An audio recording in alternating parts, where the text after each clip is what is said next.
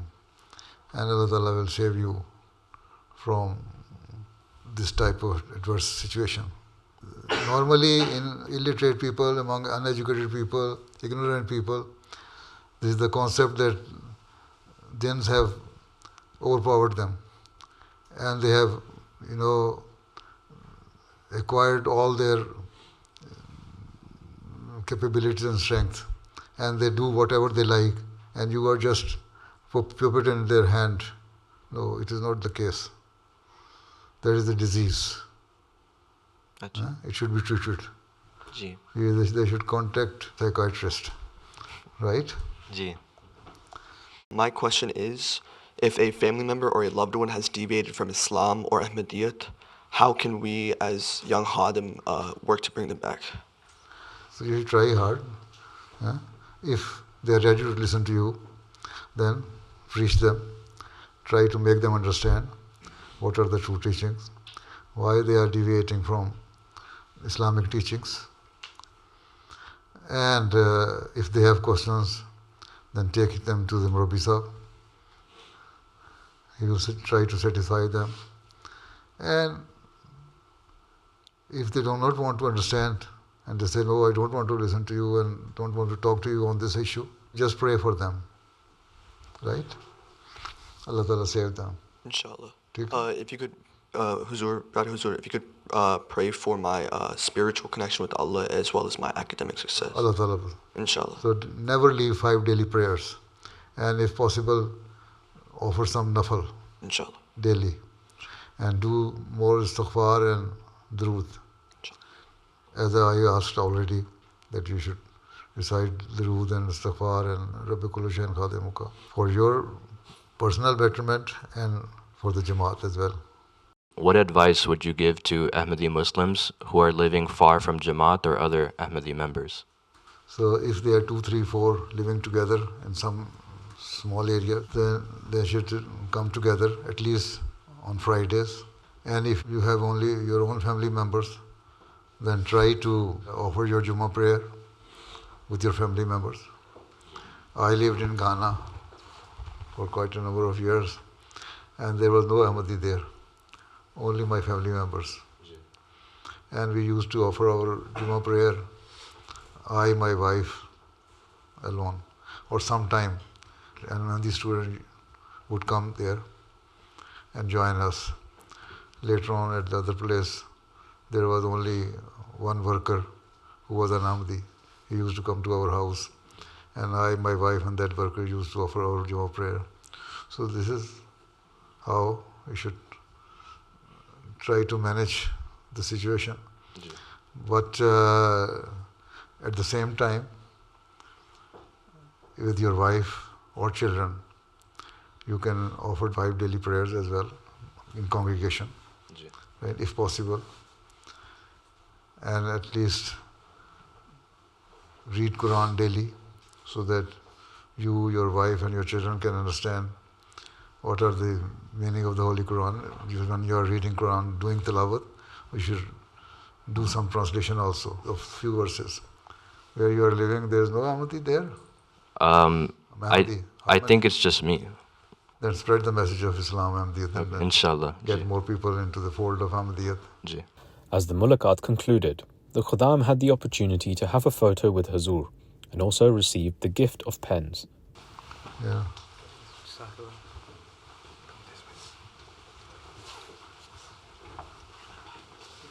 Assalamu alaikum.